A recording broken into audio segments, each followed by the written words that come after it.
वालेकुम।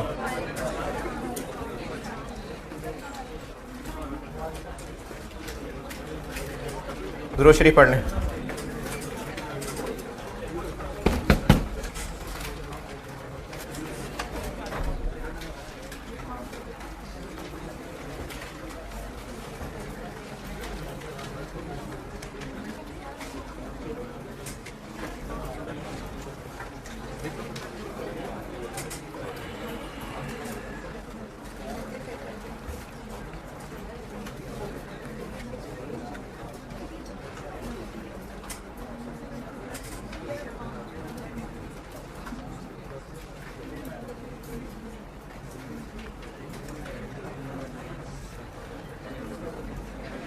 दो सवाल कहे थे मैंने।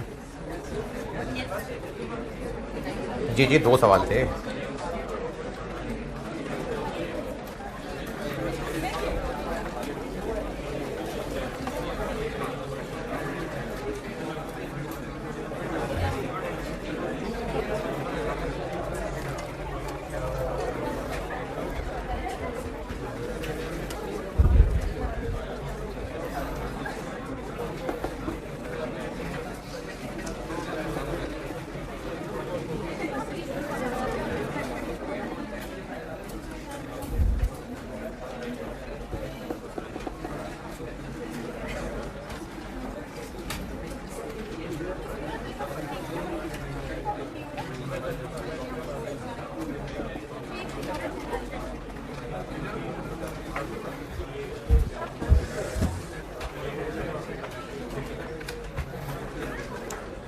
एक ये स्प्रिंग 22 था, ये मैंने कहा था कर लें तो बहुत अच्छी बात है, नहीं तो कम से कम इसको सोल्यूशन देख के समझ ही लें।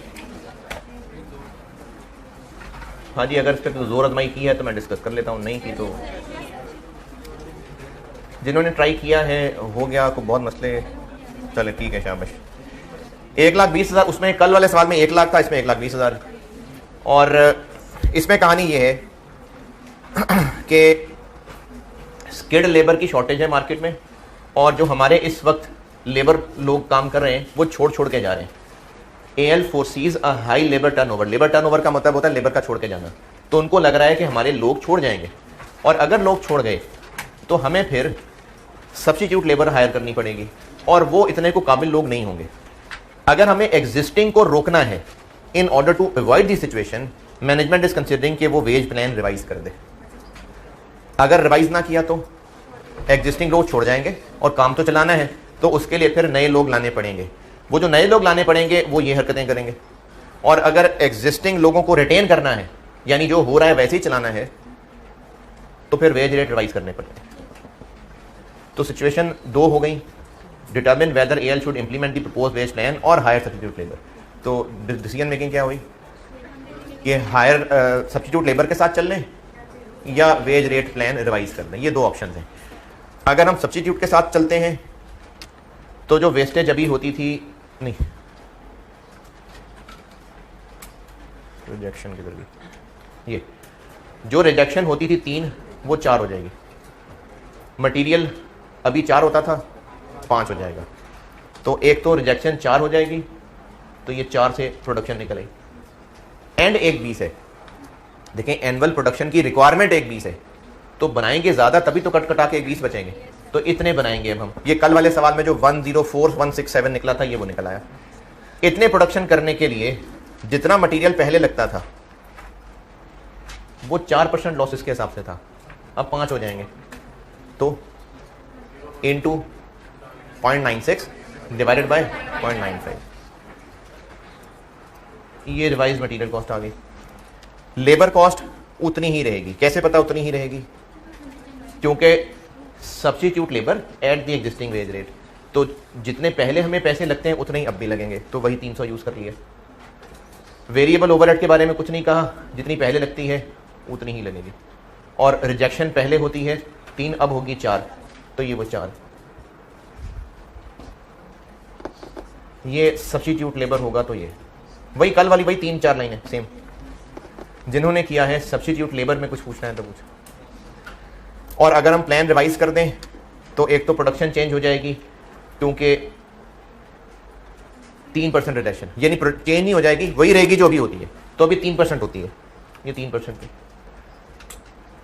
मटेरियल जितना लगता था उतना ही लगेगा, मटेरियल जितना लगता था उतना ही लगेगा। क्यों उतना ही लगेगा? क्योंकि उन्हीं लोगों से काम चलाना है, तो मटेरियल वही लगेगा।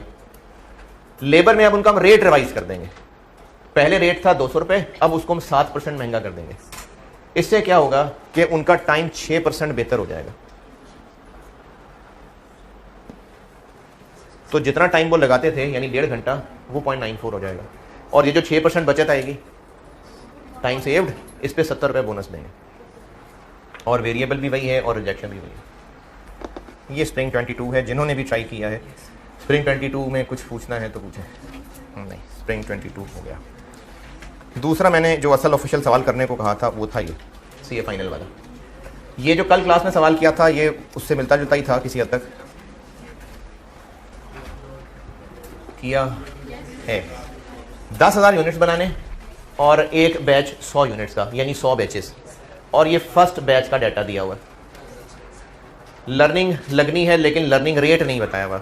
तो लर्निंग रेट बताने के लिए मैंने आपको बिल्कुल आखिर में एक सवाल कराया था, इससे लर्निंग रेट निकालेंगे। पहले आप उसके लिए फर्स्ट और सेकंड यूज़ कर लें, सेकंड और फोर्थ यूज़ कर लें। मैंने एक तरीका बताया था, बिल्कुल आखिरी सवाल लर्निंग का किया था। पहले बैच का टाइम इतना, सेकंड का इतना, तो फर्स्ट और सेकंड यूज़ कर लें, सेकंड और फोर्थ यूज़ कर लें। उससे लर्निंग रेट निकल आएगा। लर्निंग रेट निकल आएगा ऐसे। ये जो मैंने बिल्कुल लर्निंग का आखिरी सवाल कराया था ये वो है। चाहे इन दोनों को यूज़ कर लें, चाहे इन दोनों को यूज़ कर लें। 90% निकल आया, तो ये 90 वाला हमने यूज़ कर लेना। और सेटअप वाला इसमें कोई मसला नहीं था, वही मटेरियल ही था। तो मटेरियल का ये मसला था कि पहले 16 बैचेस के लिए मटेरियल इनपुट कम हो जाएंगे। तो अभी इस वक्त जितने हैं वो 10% होते हैं, फिर 6 पे चला जाएगा। तो पहले 16 के लिए क्या किया, जो ऊपर 66,000 दिया हुआ वो लिया, उसके बाद ये कर दिया। अभी 10% होता है, फिर 6 रह जाएगा, तो into 0.9 divide by 0.94। 16 batches 84 batches. जिन्होंने किया है पर यूनिट करके भी कर सकते हैं। चूंकि बैच दिया हुआ था तो मैंने बैच वाली फिगर को यूज़ कर लिया। पर यूनिट से करना है पर यूनिट से कर लें। जिन्होंने भी किया है मटेरियल कॉस्ट में लेबर, जब लर्निंग से आवर्स निकलेंगे तो वो आवर्स निकलते हैं ये 10,000। ये 10,000 टोटल लेबर आवर्स चाहिए। इन 10,000 के लिए जो उनको पैसे देने हैं उसके बारे में कहा है कि 8,000 आवर्स में बेसिक रेट देना है और जो 8 से ऊपर होंगे उनमें ओवर टाइम वाला रेट देना है। तो बेसिक रेट कितना है ये इधर से निकल आएगा, जैसे कल सवाल में निकला था 220।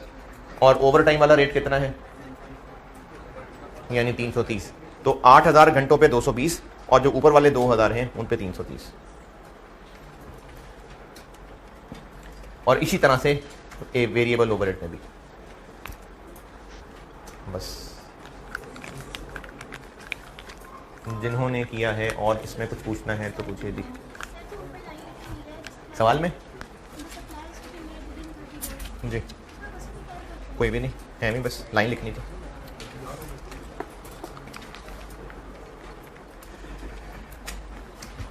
ठीक है जी, डन।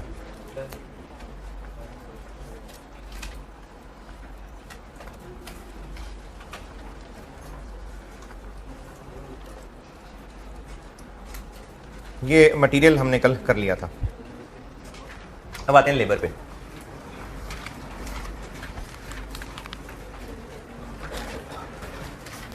कल मैंने एक मिसाल ली हुई थी कि स्पेशल ऑर्डर मिला है 200 स्कूल चेयर्स बनानी है और इसकी हमने उसको प्राइस बतानी है या इवेल्युएट करना है। तो जो जो इस जॉब के लिए असल में फिजिकल रिसोर्सेज लगने हैं उनकी यहां पर फिगर कौन सी लिखनी है, रेलेवेंट कॉस्ट लिखनी है। प्रॉफिट जोड़ लें या रहने दें, बाद में जोड़ लेंगे, प्रॉफिट कमा लेंगे बाद में। तो हमें यहां पर उनकी रेलेवेंट कॉस्ट लिखनी है।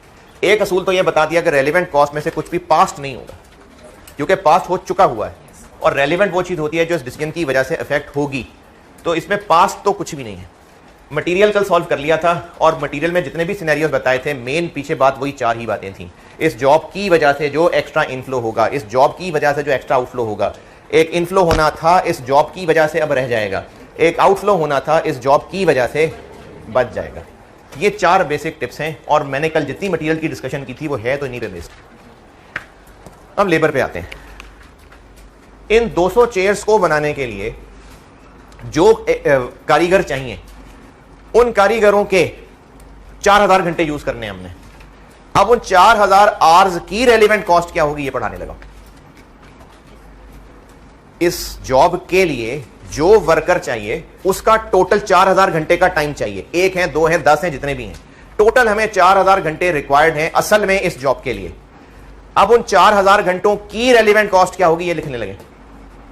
ठीक है, जो हमें लेबर असल में रिक्वायर्ड है इस जॉब के लिए, उसके जितने टोटल आवर्स रिक्वायर्ड हैं, जैसे अभी जो मैंने QPL डिस्कस किया उसमें 10,000 कुछ आवर्स रिक्वायर्ड थे, तो इस जॉब के लिए लेबर के जो असल में आवर्स रिक्वायर्ड होंगे उन आवर्स की क्या सीखने लगे हैं, रेलेवेंट कॉस्ट।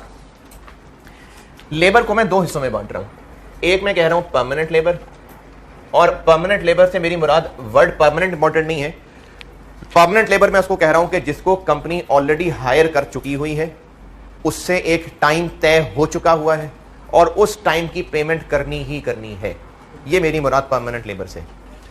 सैलरीड नहीं कह रहा, सैलरीड लोग तो डायरेक्ट कॉस्ट ही ना हुई ना, वो तो ओवरहेड्स में चले जाएंगे। मैं वर्कर्स की बात कर रहा हूं जिनको शायद पर आवर ही पे करते होंगे, लेकिन उनके साथ कॉन्ट्रैक्ट कर लिया हुआ है कि आपने इस साल में हमारे पास 5000 घंटे काम करना है, देंगे 200 रुपए पर आवर ही, यानी है वो डायरेक्ट लेबर ही, लेकिन तय कर लिया है कि 5000 घंटे आपने हमारे साथ काम करना है।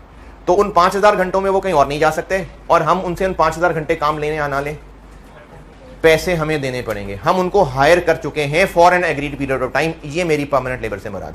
तो इसलिए सवाल में वर्ड परमानेंट नहीं ढूंढना, जरूरी नहीं कि परमानेंट का वर्ड सवाल में मिलेगा।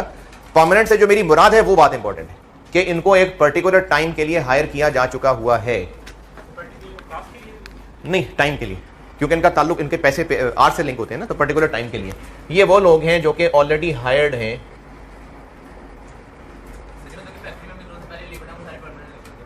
दोबारा बोलिए। नहीं समझ नहीं आया। नहीं, जरूरी नहीं है, जरूरी नहीं है। वो मैं अभी अगली कैटेगरी बनाऊंगा टेम्परेरी, वो भी हो सकते हैं। परमानेंट वो हैं जो हमारे पास मौजूद हैं, लेकिन उनके साथ एक टाइम भी एग्री हो चुका हुआ है। उस टोटल टाइम उन्होंने रहना है और उसमें काम करना है और पैसे लेने हैं हमसे। तो पहले मैं इन लोगों को डिस्कस कर रहा हूं। हमें इस जॉब के लिए जिन वर्कर्स के टोटल 4000 आवर्स चाहिए, वो लोग ऑलरेडी हायर्ड हैं और उनको हमने पैसे देने हैं।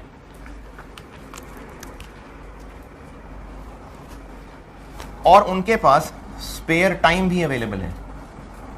ये भी इसी तरह मैं समझाने के लिए दरख्त बना रहा हूं, लेकिन लिखी मैंने अंग्रेजी इसी तरह ABC करके हुई है।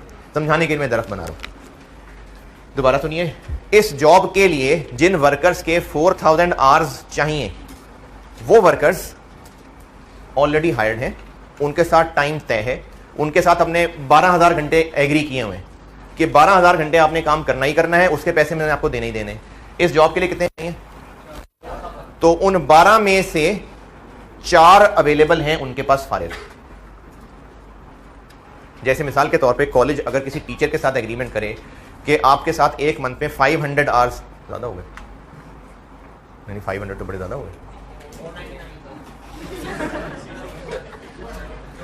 चलो 80 एक मंथ में टीचर के साथ एग्री हो गया कि 80 आवर्स हमें पढ़ाना है, यहाँ पर हमने आपकी सर्विस चार्ज लेनी है, उसके पैसे मिलेंगे। 80 hours in a month agree हो गया। क्लासेस ऑफ हैं, सेशन खत्म हो गया हुआ है, लेकिन 80 आवर्स का एग्रीमेंट मौजूद है। तो ये मुराद है कि आवर्स तय हैं, लेकिन फिलहाल वर्कर से काम नहीं लिया जा रहा, तो उसके पास उन घंटों में से फ्री अवेलेबल है। फ्री टाइम अवेलेबल है 24 घंटे में से। फ्री की बात नहीं कर रहे, सर कब फ्री हैं आप? नहीं, फ्री से मुराद, स्पेयर से मुराद इनमें से स्पेयर अवेलेबल है। इनमें से, किन में से? जिनके पैसे उनसे ऑलरेडी तय कर लिए हुए हैं कि वो पैसे देने ही देने हैं। काम ना लेते तो भी पैसे देने हैं, काम लेंगे तो भी पैसे देने हैं। उनमें से फिलहाल यानी जब ये जॉब करनी है, फिलहाल उनके पास टाइम अवेलेबल है, जैसे मैंने मिसाल दी टीचर के साथ टाइम तय किया हुआ है, लेकिन सेशन खत्म हुआ हुआ है, तो अगस्त का महीना अवेलेबल है।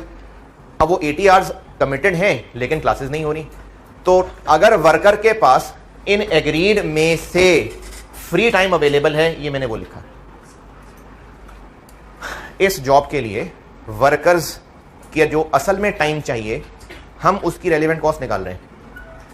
मिसाल के तौर पे 4000 घंटे चाहिए, जितने वर्कर्स से वहां काम लेना है वो वर्कर्स हमारे पास ऑलरेडी हायर्ड हैं, उनके साथ हमने ऑलरेडी 10-15-20 हज़ार घंटों का कॉन्ट्रैक्ट किया हुआ है। उन 15-20 हज़ार घंटों के पैसे देने। ये शाख क्या हुई? वो जो 4000 घंटे वहां चाहिए वो उन 15-20 हज़ार घंटों में फ्री अवेलेबल है, क्योंकि लोड नहीं था तो वो अवेलेबल थे, उनको बिठा के भी पैसे देने ही थे। उसी टाइम में उनसे हम ये वाला काम करवा लेंगे। अगर उनसे एग्रीमेंट में ये तय किया हुआ था कि तुम जीतो या हारो हमें तुमसे प्यार है, अगर ये तय किया हुआ था कि फुल रेट पे होता है चाहे फारिग ही क्यों ना हो, अगर उनके साथ ये तय किया हुआ था कि हम तुमसे काम लें या ना लें पैसे हम तुम्हें पूरे देंगे, अगर ये तय था, अगर उन 15-20 हज़ार घंटों में जिनके लिए उनसे तय किया हुआ है टाइम 200 रुपये पर आवर, अगर उनसे तय किया था कि अगर हम 15,000 घंटे तुमसे काम ले सकें तो भी 200 पर आवर है, और अगर ना ले सकें तो भी 200 पर आवर है। इस जॉब के लिए कितने घंटे काम लेना है? 4000 घंटे। वो 4000 घंटे इन लोगों के पास अभी फ्री अवेलेबल हैं। अगर इस जॉब पे उन लोगों से काम ले लिया तो बिजनेस को क्या एक्स्ट्रा कॉस्ट पड़ेगी? क्यों? कोई नहीं, क्योंकि उनसे तय है 200 देने ही देने हैं। अब उसी टाइम में उनसे काम करा लेंगे तो इन लोगों से इस जॉब पे काम लेने की रेलेवेंट कॉस्ट 0। और अगर उनसे यह तय किया हुआ है कि काम लिया तो 200 देंगे, अगर काम ना लिया तो 120 देंगे बस। उनसे तय किया हुआ था कि अगर फारिग बैठे तो 200 नहीं यार 120 दे देंगे, यह तय था उनसे। इस जॉब पे उनसे 4000 घंटे काम लेना है और उनके साथ जो टाइम तय है उसमें से इतना तो उनको हमने फ्री ही बिठाए होना था, क्यों? अवेलेबल है। अब अगर इस जॉब पे काम ले लेंगे तो फिर वो काम कर रहे होंगे, तो अब इस काम लेने की वजह से एक्स्ट्रा क्या पड़ेगा? 80 रुपए। 200 का फुल रेट, और अगर फारिग बिठाना था तो 120 देना था। ये बात दोबारा सुनिए, ये 0 क्यों है? ये बात समझ आती कि उनको फारिग बिठा के भी 200 देने थे, अब उस फारिग में उनसे वो वाली जॉब करा लेंगे तो भी 200 देने हैं, तो कुछ भी एक्स्ट्रा नहीं देना, रेलेवेंट कॉस्ट 0। लेकिन अगर इस जॉब पे उनसे काम ना लेते तो वो फिर क्या करते? फारिग बैठे हुए थे, ये फारिग बैठे हुए थे, तो उनको फारिग बिठा के कितने देने लगे थे हम? 120। अगर इस जॉब का उनसे काम ले लिया तो 200 देने पड़ेंगे, तो इस जॉब की वजह से 80 एक्स्ट्रा पड़ेगा, क्योंकि फारिग बिठा के उनको 120 तो दे ही देने थे, इस जॉब की वजह से चूंकि पूरे 200 देने पड़ेंगे तो 80 रुपए रेलेवेंट।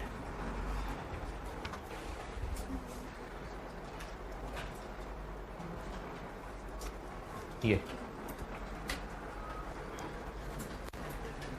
परमानेंट लेबर यानी ऑलरेडी हायर्ड है और एग्रीड टाइम के लिए पैसे देने हैं। जो हमें जॉब के लिए वक्त चाहिए वो इस एग्रीड में से अवेलेबल है। आगे 2 शाखें, फारिग बिठा के भी पूरे पैसे देते हैं तो रेलिवेंट कॉस्ट 0, और फारिग बिठा के रिड्यूस्ड पैसे देते हैं तो जो डिफरेंस है वो रेलिवेंट। ये जो वहां अभी समझाया है वो ये।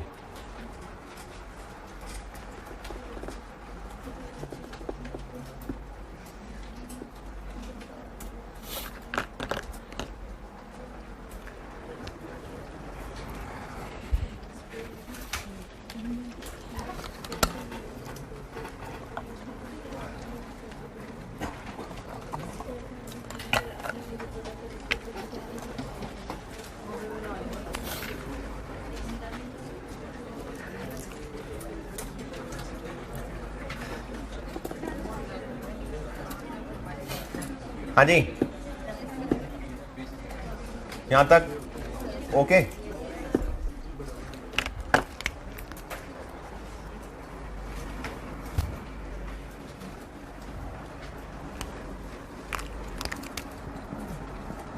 नहीं है जी फारिग टाइम अवेलेबल।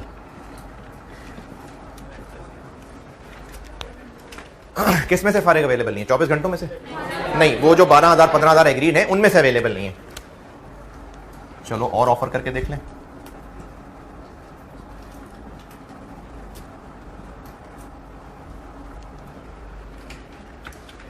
लेबर से पूछ लेते हैं ओवर टाइम लगा सकते हो भाई कि नहीं लगा सकते।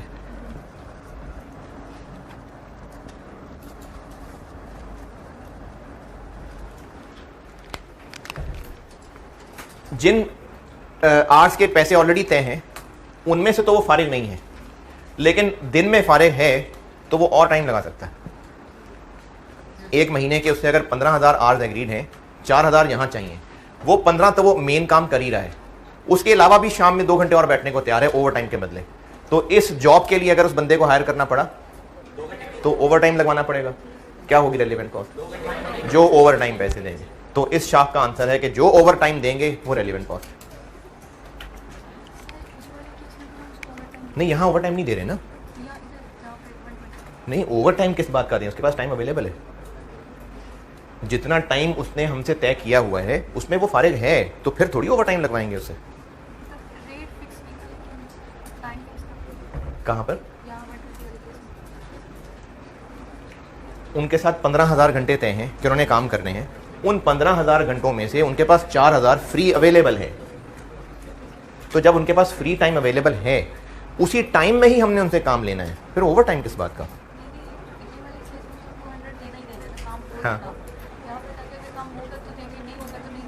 हाँ, तो ये ओवर टाइम नहीं है। नहीं, रेट तो फिक्स है लेकिन कम है। नहीं, वही नहीं, रिड्यूस्ड रेट है, वहां फुल रेट है, यहाँ रिड्यूस्ड रेट है। इस शाख में रेलिवेंट कॉस्ट क्या हुई? जो ओवर टाइम देना। ओवर टाइम प्रीमियम नहीं कह रहा, जो उस ओवर टाइम में पैसे देने हैं, यानी जो एक्स्ट्रा टाइम लगवाना है उसके पैसे देंगे तो वो रेलिवेंट। ओवर टाइम भी नहीं लगा सकता, बंदा भी वही चाहिए। नहीं, वही चाहिए बंदा। वो हमारे पास ऑलरेडी कोई ना कोई काम कर रहा है, बंदा भी वही स्किल्ड है और कोई वाली जॉब कर भी नहीं सकता। तो अगर उसके पास टाइम नहीं है और वो ओवर टाइम भी नहीं लगा सकता, तो जहां बैठा काम कर रहा है वहां से छुड़वा के इस जॉब पे ले आएंगे।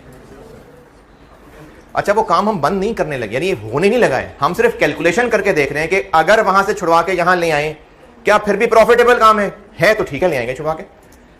ये शाख दोबारा बता रहा हूं, जो लोग हमें इस जॉब पे चाहिए उनको हमने ऑलरेडी हायर किया हुआ है, लेकिन वो ऑलरेडी बिजी हैं, उनके पास उस पेड टाइम में से टाइम अवेलेबल नहीं है, और इतने बिजी हैं कि वो ओवर टाइम भी नहीं दे सकते। अब हमने काम तो लेना उन्हीं से है, क्योंकि इस जॉब के लिए चाहिए तो वही लोग। तो फिर हमें ऐसा करना पड़ेगा कि वो जो अभी हमारी फैक्ट्री में कोई और काम कर रहे थे बैठ के, उनको उस काम से शिफ्ट करके इस जॉब पे लाना पड़ेगा। हमेशा के लिए वो काम बंद हो जाएगा, फिर जितने अरसे के लिए यहां लाना है। अच्छा, अब यहां पर जब ले आएंगे तो फिर दो बातें होंगी, या तो वो जो काम वहां बैठा कर रहा था उसकी जगह कोई और वर्कर ला के काम चलाना पड़ेगा, तो रेलिवेंट कॉस्ट क्या होगी उस बंदे को यहां शिफ्ट करने की? उस नए बंदे को जो पैसे देंगे। अच्छा, उस नए बंदे को इस काम के पैसे दे रहे होंगे, लेकिन इस काम की वजह से जो ऑर्गेनाइजेशन को एक्स्ट्रा पड़ना है वो रेलिवेंट है। ये वाली मिसाल दोबारा सुने, जिन लोगों से काम लेना है इस जॉब पे, वो हमारे पास ऑलरेडी हायर्ड हैं, उनसे हम ऑलरेडी काम ले रहे हैं, बिजी हैं, उनके पास फारिग टाइम नहीं है, ओवर टाइम भी नहीं लगा सकते, चाहिए वही लोग। तो वो जो काम ऑलरेडी कर रहे हैं उनको वहां से शिफ्ट करना पड़ेगा और इस जॉब पे लाना पड़ेगा। इस जॉब पे अगर वहां से छुड़वा के लाए तो फिर दो ही बातें, दो ही रास्ते हैं, या तो हमें उस जॉब पे कोई और बंदा शिफ्ट करना पड़ेगा। इस जॉब की रेलिवेंट कॉस्ट क्या हुई? वो जो उस किसी और बंदे को पैसे देने पड़ेंगे, और अगर कोई और बंदा भी अवेलेबल नहीं है तो उस काम को बंद करना पड़ेगा। कितने अरसे के लिए? तो उस अरसे के लिए जो वहां कमा लेना था वो नहीं कमा सकेंगे।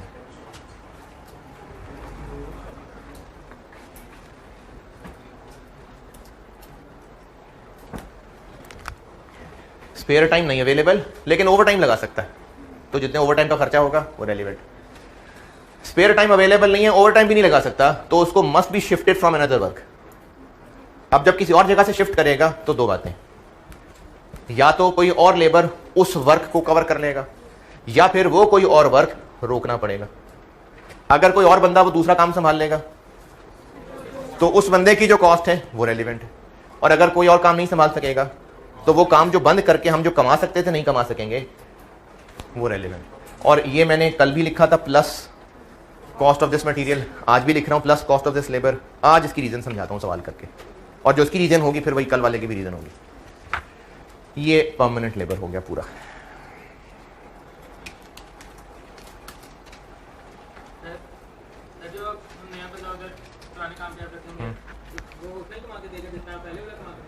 जितना भी कमा के देगा वो तो अब कमा लेगा ना, जितना भी कमा के देगा, लेकिन उसकी अगर वेजेस डिफरेंट होंगी तो वो डिफरेंट वेजेस हम यहाँ ले आएंगे। हमने उस बंदे की वेजेस ले आनी है अब यहाँ पर, उस बंदे को डिफरेंट पैसे देंगे, वो बेशक अल्टीमेटली कम कमाएगा लेकिन कमा तो लेगा ना। जो उनकी वेज का फर्क होगा वो फर्क हम यहाँ ले तो आएंगे, आएगा इनफ्लो, लेकिन डिफरेंट वेज रेट होगा उसका। तो यहाँ पर हम वो डिफरेंट वेज रेट ले तो रहे हैं, यहाँ कंसिडर कर तो रहे हैं वो चीज़। अच्छा, इसका एक मिक्सचर क्या हो सकता है, उस नए बंदे को 300 देंगे, इसको वहाँ 400 देते थे, इसको यहाँ ले आएंगे और उसकी जगह नया बंदा वहाँ लाएंगे, उसको 300 देंगे। रेलिवेंट क्या हुआ? 300।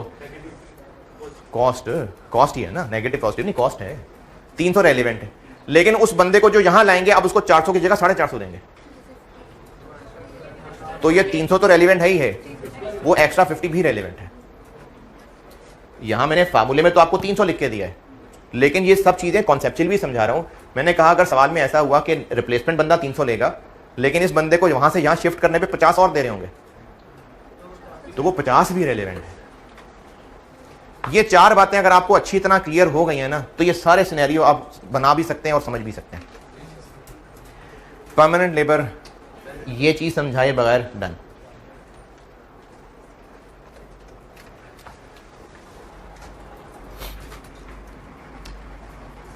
इसके परमानेंट होने का मेन यहां इफेक्ट है,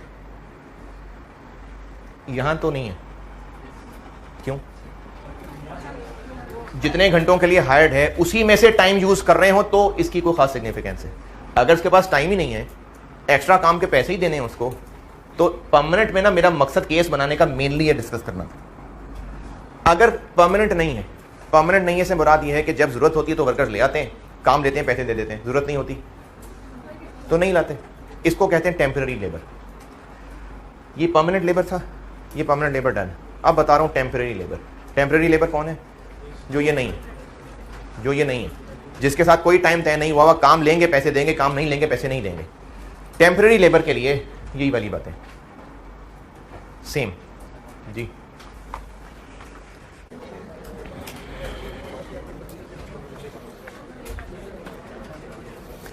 देखें टेम्पररी लेबर यही देख लें। हमें जो वर्कर्स चाहिए, टेम्पररी बता रहा हूं, टेम्पररी कौन है? जो ये नहीं है। हमें जो लोग उस जॉब के लिए चाहिए वो मार्केट में अवेलेबल है, अवेलेबल है, अवेलेबल। तो फिर ले आएंगे, जितना खर्चा पड़ेगा वो रेलिवेंट। नहीं है अवेलेबल मार्केट में, तो दुनिया में ही नहीं है। मार्केट में अवेलेबल नहीं है, हमारे पास भी अवेलेबल नहीं है। फर्क हमारे पास हैं लेकिन कोई और काम कर रहे हैं, तो उनको उस काम से शिफ्ट करना पड़ेगा। ये वही सेम 2 बातें। यानी परमानेंट की मैंने कैटेगरी मेनली ये चीज डिस्कस करने के लिए बनाई थी, वरना लेबर यही है। परमानेंट के लिए मैंने एक स्पेशल चीज डिस्कस करनी थी, वरना लेबर परमानेंट टेम्पररी तकसीम किए बगैर ये लेबर है कि या तो लेबर अवेलेबल है या नहीं है। लेबर अवेलेबल है तो जितने पैसे देंगे वो रेलिवेंट है, नहीं है तो कोई काम छुड़ाना पड़ेगा। तो ये दोनों में कॉमन बात है। ये एक स्पेशल चीज थी, इसलिए मैंने परमानेंट का एक अलग केस बनाया। तो ये टेम्पररी लेबर डन। लेबर के सारे पॉइंट्स देख लें, ये सवाल मैं करता हूं बोर्ड पे। जी जी, वो तो हमने सोचना है ना कि फिर 4000 घंटे का काम लेना है कि 5000 घंटे का काम लेना है, तो वो उसके मुताबिक फिर इंटू 5000 घंटे हो जाएगा। कंट्रीब्यूशन लॉस्ट कुछ नहीं होगा, हम कमाएंगे, लॉस्ट क्यों होगा? हमने इस जॉब पे उसको इस्तेमाल करना है, वो जॉब पूरी ले लेंगे उससे। 4000 घंटे नहीं 6000 घंटे लगा रहा होगा वो, तो हम लोग 6000 घंटे की कॉस्ट डाल रहे होंगे, लूज कुछ नहीं हो रहा होगा।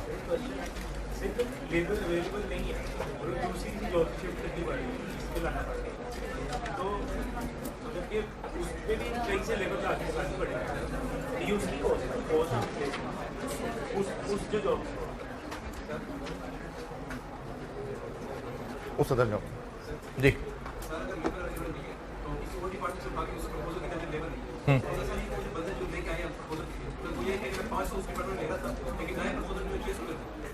अच्छा, ये मैंने भी ना बात की थी, दोबारा सुन लें। हमने इस जॉब के लिए जो बंदा किसी और डिपार्टमेंट से यहां शिफ्ट किया है, उसको वहां 500 रुपए देते थे, यहां पर 600 देंगे, तो वो एक्स्ट्रा 100 भी रेलिवेंट है।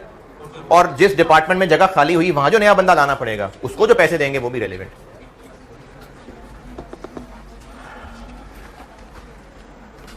चलें एग्जाम्पल 2 पढ़ लें। एग्जाम्पल 2 पढ़ ले, मैं करता हूं बोर्ड पे, इसी से अगले पेज पे एग्जाम्पल 2 है, पढ़ लीजिए, मैं करता हूं।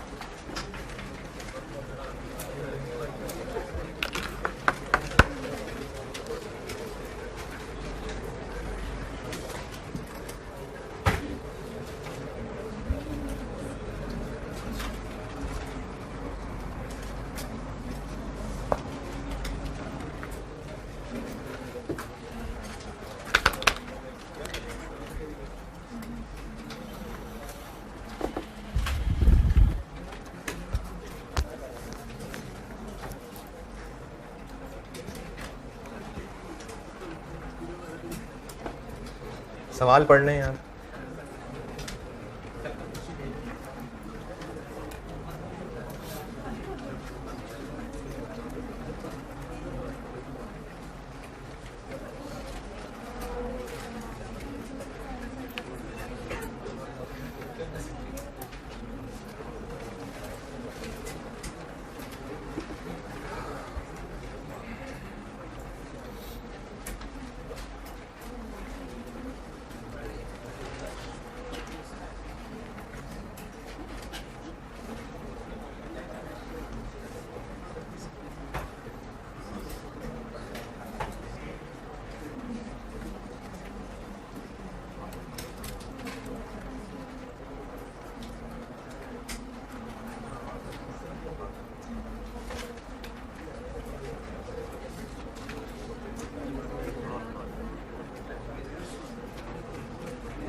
जी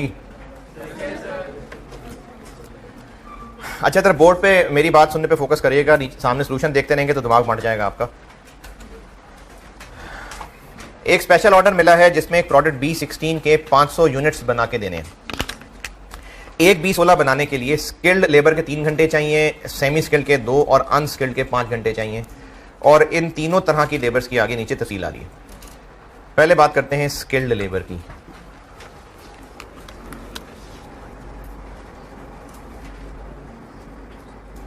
स्किल्ड लेबर की रेलिवेंट कॉस्ट निकालता हूं। पहले सबसे पहले देखना पड़ेगा, जैसे कल मटेरियल में बताया हुआ था, यहां निकालना पड़ेगा कि टोटल चाहिए कितने, पता तो चले टोटल आवर्स चाहिए कितने, सबसे पहले ये चीज निकालनी पड़ेगी। तो 500 यूनिट्स बनाने हैं और एक के लिए स्किल्ड के, तो 1500 आवर्स चाहिए होंगे। स्किल्ड लोग हमारे पास ऑलरेडी हायर्ड हैं, जिनको 200 पर आवर पे किया जाता है, लेकिन अगर फारिग बिठाएंगे तो 140 दिया जाता है। 140 200 का 70%।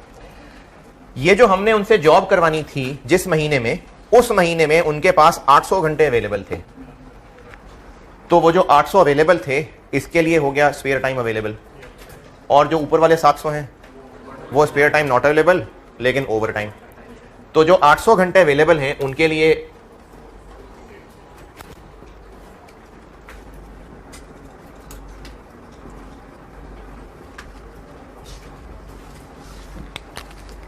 तो रेलिवेंट कॉस्ट इनकी बन जाएगी,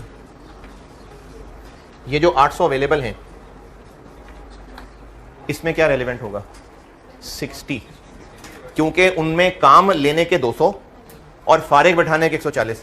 तो अगर इस जॉब पे उनसे काम ना लेते तो वो फारिग ही बैठे हुए थे और उनको 140 तो देने ही लगे थे। इस जॉब की वजह से अब चूंकि पूरे 200 देने पड़ेंगे तो 60 रेलेवेंट। ये मैंने यहां पर जो रिड्यूस्ड रेट वाली चार्ट बनाई थी। दोबारा, ये 800 घंटे वो वर्कर्स फ्री अवेलेबल हैं, ये लिखा हुआ है, entity has 800 surplus hours available. इन 800 घंटे अगर ये जॉब ना आती तो क्या होता? उनको फारिग बिठा के 140 देना था। अगर इस जॉब पे उनसे काम करवा लिया तो 200 देना पड़ेगा। ये जॉब ना होती तो 140 देना होता, जॉब होगी तो 200 देना पड़ेगा। तो जॉब की वजह से क्या एक्स्ट्रा पड़ा? 60, वो 60 रेलेवेंट। 60 40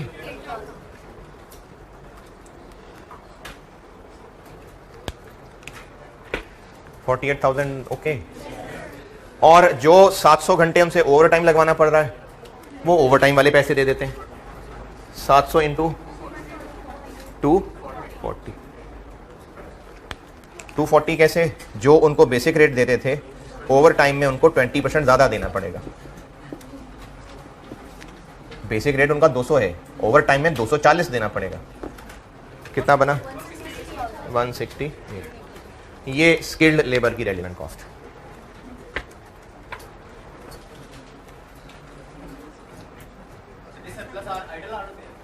जी क्या भाई? जी सरप्लस आवर्स, आइडल आवर्स जो फ्री अवेलेबल है। अच्छा, इसका मतलब सरप्लस वर्ड का मतलब आइडल नहीं है, कॉन्टेक्स्ट से अंदाजा हो रहा है कि आइडल है। सरप्लस मतलब फालतू, एक्स्ट्रा। स्किल्ड लेबर, चलें पहले आसान बताता हूं, अनस्किल्ड बताता हूं पहले। अनस्किल्ड लेबर, अनस्किल्ड के टोटल कितने आवर्स चाहिए?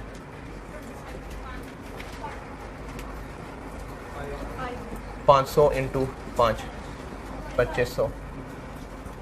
और ये अनस्किल्ड लोग मिल जाते हैं 40 पर आवर पे। तो क्या बनी रेलिवेंट कॉस्ट? 2500 घंटे into 40।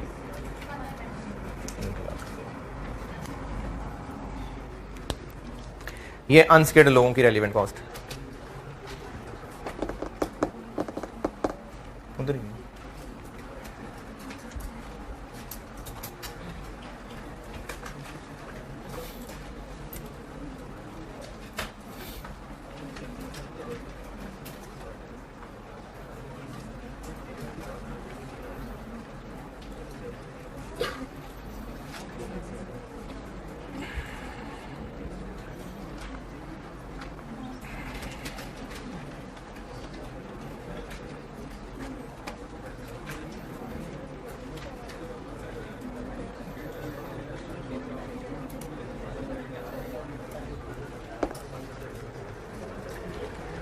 Unskilled labour, semi skilled labour.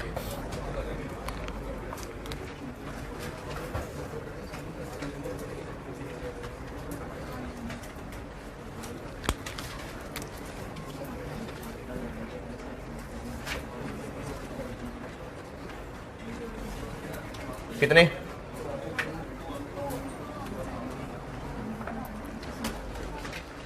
Semi skilled worker से हमें टोटल 1000 आवर्स काम लेना है। और ये सेमी स्किल्ड लोग फारिग नहीं है, उठा के ले आएंगे इनको। ये लोग अभी इस वक्त एक और प्रोडक्ट बनाया करते हैं B25, और ये उस B25 का डाटा दिया हुआ है नीचे। अगर B16 बनवाएंगे इनसे तो उतने अरसे के लिए B25 रोकना पड़ेगा। तो इसमें सवाल में जब कह दिया रोकना पड़ेगा तो वो रिप्लेसमेंट वाली बात फिर गई, रोकना पड़ेगा।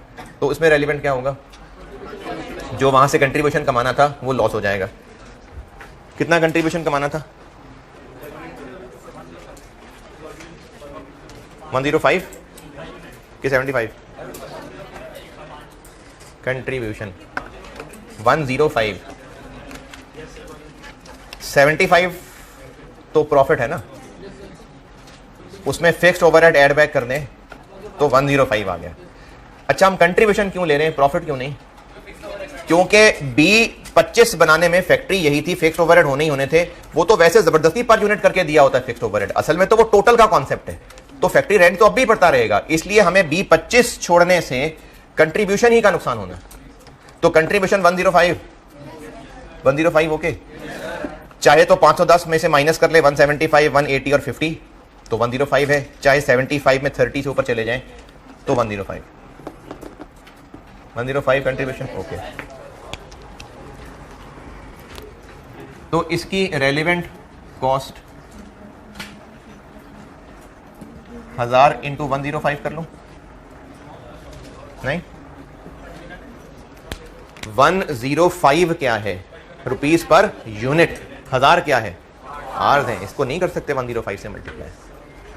या तो इसको यूनिट्स बना ले या इसको रुपीस पर, तो इसको हमें रुपीस पर आर बनाना पड़ेगा, ये नहीं होगा सही। 105 को रुपीस पर आर कैसे बनाए? इस टेबल में ये जो डाटा दिया हुआ है किसका है? B25 के एक यूनिट पे 105 रुपए कंट्रीब्यूशन कमाते थे। ये ऐसे बना था 510 मटेरियल 5 लेबर 180 वेरिएबल 50 105, ये कंट्रीब्यूशन ऐसे बना था। और अगर हम B25 नहीं बना सकेंगे तो जो कंट्रीब्यूशन कमाते थे वो नहीं कमा सकेंगे, तो कंट्रीब्यूशन रेलिवेंट है, कंट्रीब्यूशन रेलिवेंट है। लेकिन 105 वहां क्यों मल्टीप्लाई नहीं कर देना? क्योंकि ये रुपीस पर यूनिट है और रुपीस पर यूनिट को हम आर से नहीं मल्टीप्लाई कर सकते, इसको रुपीस पर आर करना पड़ेगा। B25 का एक यूनिट इतना कमा के देता था।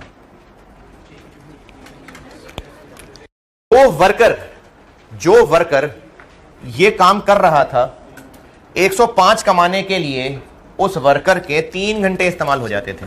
ये ब्रैकेट में लिखा हुआ नजर आएगा टेबल में। तो वो वर्कर जो 3 घंटे लगा के 105 कमाता था, 1000 घंटों में उसने कितना कमा लेना था? 1000 इंटू 105। हमें इस 105 को पर आर करना पड़ेगा। ये 3 घंटे लगा के 105 कमाता था, पर आर कैसे करें? 105 डिवाइडेड बाय 3, तो कंट्रीब्यूशन पर आर बन जाएगा 105 डिवाइडेड बाय 3।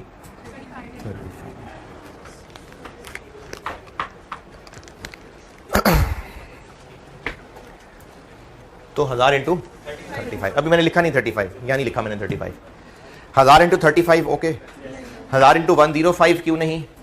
क्योंकि 105 पर यूनिट है, हमें पर आर करना पड़ेगा। तो ये वर्कर 3 घंटे लगा के 105 कमा रहा था, तो पर आर इतने कमा रहा था, तो 35 इंटू 1000।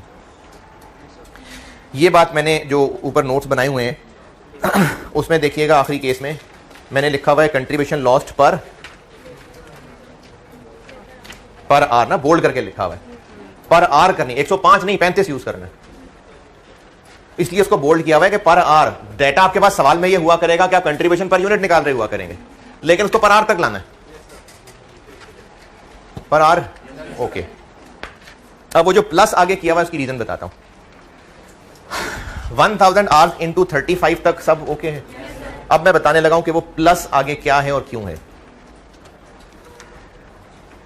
इस वर्कर को हम कितने रुपए पर आर दे रहे हैं? 60 रुपए ना, 60 रुपए पर आर दे रहे हैं। B25 बनाते थे इससे तो भी 60 रुपए पर आर, और इससे B16 बनवाएंगे तो भी 60 पर आर। कहीं कहा तो नहीं है कि उसको 60 से 65 कर देंगे, तो 60 पर आर ही देंगे। उस वर्कर की अगर बात करें तो उससे चाहे B25 बनवा रहे थे चाहे अब B16 बनवाएं, 60 रुपए तो देना ही है उसको, तो वो 60 रुपए रेलिवेंट है। वो इटसेल्फ 60 नहीं, 60 नहीं है रेलिवेंट, 60 नहीं है। इस 105 को निकालते हुए हमने फिक्स्ड ओवरहेड क्यों नहीं माइनस कर दिए? 25 रुपए 30 रुपए क्यों नहीं माइनस कर दिए? वो होने ही होने हैं, वो रेलेवेंट नहीं थे इसलिए माइनस नहीं किए ना। अभी मैंने कहा कि वो 60 भी रेलेवेंट नहीं है, तो वो तो माइनस कर दिया हुआ इसमें से। ऐड बैक कर दें, तो 60 रुपए हम इसमें ऐड बैक कर देंगे। ये लिख के दिया हुआ मैंने, कंट्रीब्यूशन पर R plus cost of this labour. ये बात दोबारा सुनिए, लेना कंट्रीब्यूशन ही है, लेना कंट्रीब्यूशन है, लेकिन इस कंट्रीब्यूशन निकालते हुए हमने लेबर माइनस किया हुआ है, जबकि इस लेबर को वहां भी बिठा के पैसे देने थे, अब भी देने, तो 60 रुपए तो रेलिवेंट ही नहीं है, जबकि लेबर माइनस हुआ हुआ है, इसलिए इसमें ऐड बैक कर दिया। तो कंट्रीब्यूशन पर R plus cost of this labour, तो ये 95 है रेलिवेंट, और ये 95 यहां मल्टीप्लाई हो जाएगा।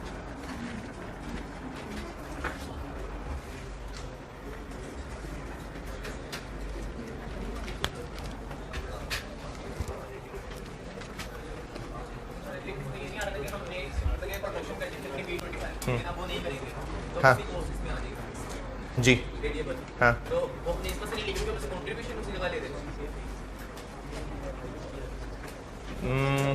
सवाल दोबारा करो।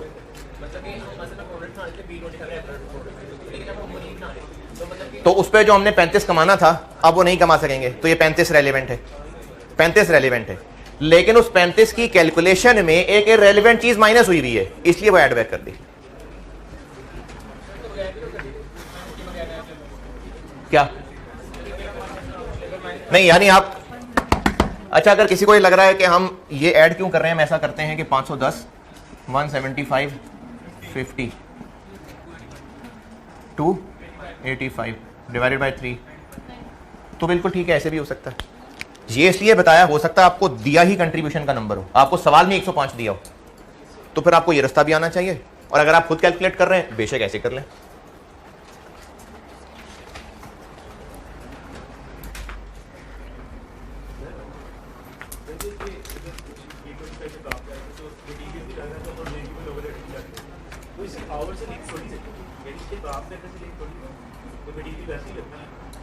नहीं, मटेरियल उस पे और उस यूनिट का और था, इसका और है, उसकी हमने मटेरियल कॉस्ट में लिख लिया होगा, वो और मटेरियल था, ये और मटेरियल है।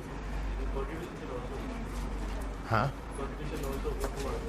तो वो मटेरियल नहीं लगेगा अब ना, हाँ तभी तो हम कंट्रीब्यूशन ले रहे हैं। ये मिलना था नहीं मिलेगा, ये लगना था नहीं लगेगा, ये लगना था नहीं लगेगा, इसे तो कंट्रीब्यूशन ले रहे होते हैं। लेबर के रेलिवेंट कॉस्ट डन। ओवरहेड आसान है, पेज 4 पे आ जाए जी। स्किल्ड लेबर, अच्छा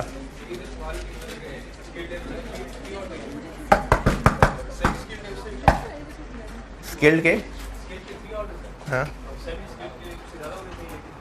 अरे नहीं नहीं, अच्छा इस सवाल में ना वो, वैसे तो ये सवाल के सोल्यूशन से रिलेटेड नहीं है इस बच्चे का क्वेश्चन, लेकिन पूछा है तो मैं बता रहा हूँ। ये जो सवाल में जो भी एग्जांपल की है, इसमें लिखा हुआ है कि स्किल्ड वर्कर्स 3 घंटे काम चाहिए और अनस्किल्ड के, अच्छा सेमी स्किल्ड के 2। तो स्टूडेंट का सवाल ये है कि स्किल्ड तो जल्दी काम कर लेता है, सेमी स्किल्ड तो देर में काम करता है, तो सेमी स्किल्ड के 3 घंटे, स्किल्ड के 3 घंटे, सेमी स्किल्ड के 2 घंटे।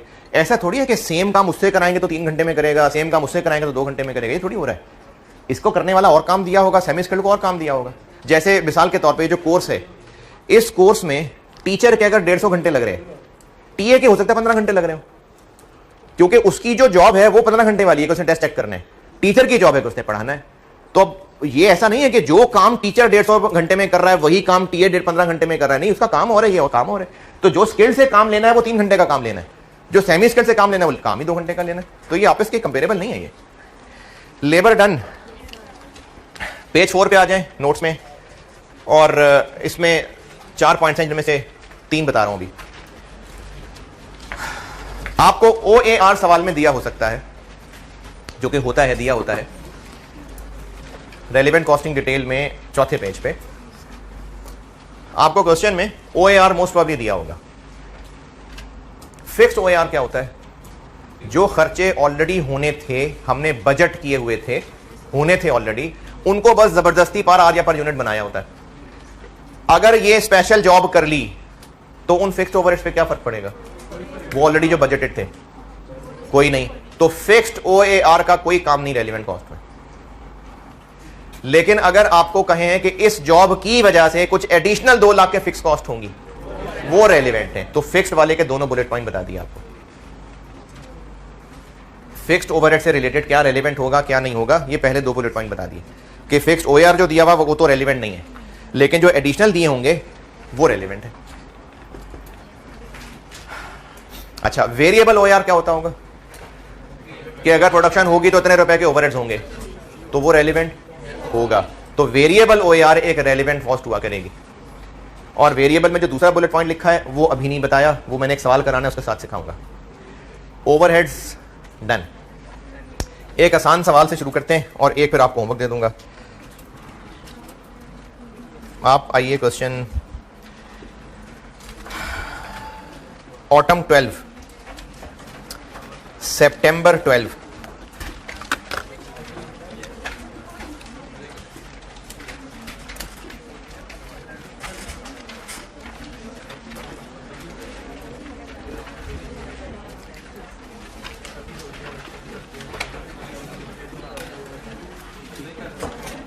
Question number 8।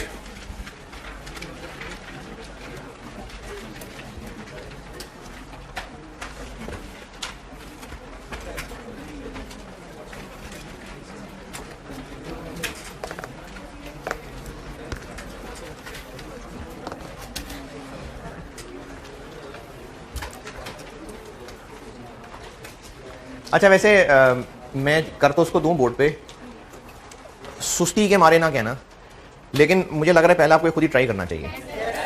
हाँ, ये तो यस, जितने ज्यादा यस सर जोर से था, ये सुस्ती ही थी।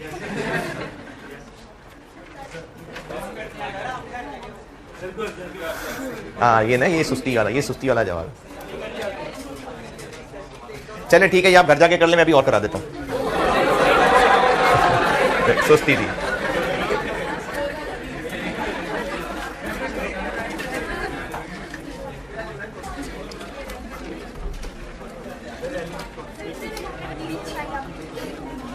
ये तो अगेन सुस्ती का ही रीजन है, ये तो आप। अच्छा, ये आप लोग खुद ट्राई करिए।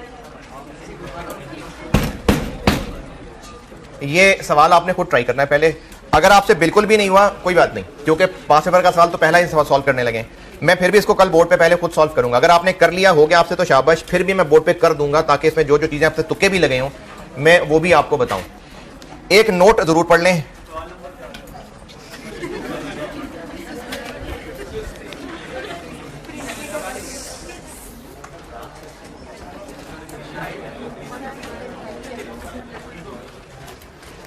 अच्छा, एक नोट पढ़ लें आप पहले, सवाल में से नहीं, ये जो आपके नोट्स दिए हुए इनमें आप पढ़ लीजिए।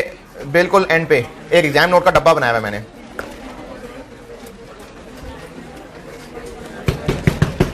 ये जो आपके नोट्स हैं इनमें मैंने एंड पे एग्जाम नोट का डब्बा बनाया हुआ है। ये रीसेंट अटेम्प्ट में इसकी बड़ी अच्छी टेस्टिंग हुई है इस नोट की, वो भी मैंने बोर्ड पे करना है। अच्छा, आज एक्स्ट्रा क्लास नहीं है, सैटरडे कल है, आज FR1 वालों की है। ये एग्जाम नोट ये है कि अगर एक ही काम के एक से ज्यादा रास्ते अवेलेबल हैं कि मटेरियल फलाना खरीद ले फलाने सप्लायर से या फिर फलाना खरीद ले फलाने सप्लायर से। अगर फलाना खरीदेंगे तो 40 रुपए किलो मिलेगा लेकिन लगेगा 100 किलो। अगर फलाना खरीद लेंगे तो मिलेगा 70 रुपए किलो लेकिन लगना सिर्फ 35 किलो है। तो अक्लमंदी क्या है? जो टोटल सस्ता पड़ेगा वो यूज करना है। टोटल या 40 और 70 के कंपेरिजन टोटल। ये लिखा हुआ है इस नोट के अंदर कि आपको अगर एक ही काम के मल्टीपल सोर्सेस टेस्ट हो रहे हैं तो अक्लमंदी ये है कि उसमें से सस्ता वाला चूज करना होगा। तो ये ऑटम 12 ट्राई जरूर करिएगा सारे। अगर तो किसी को कोई मसला ना हुआ तो जबानी डिस्कस करके खत्म, नहीं तो मैं बोर्ड पे डिस्कस कर दूंगा। ठीक है जी, अल्लाह हाफिज। अच्छा, अल्लाह हाफिज वो कैमरे वाले के लिए भी बैठिए आप लोग 5 मिनट। ठीक है, अल्लाह हाफिज।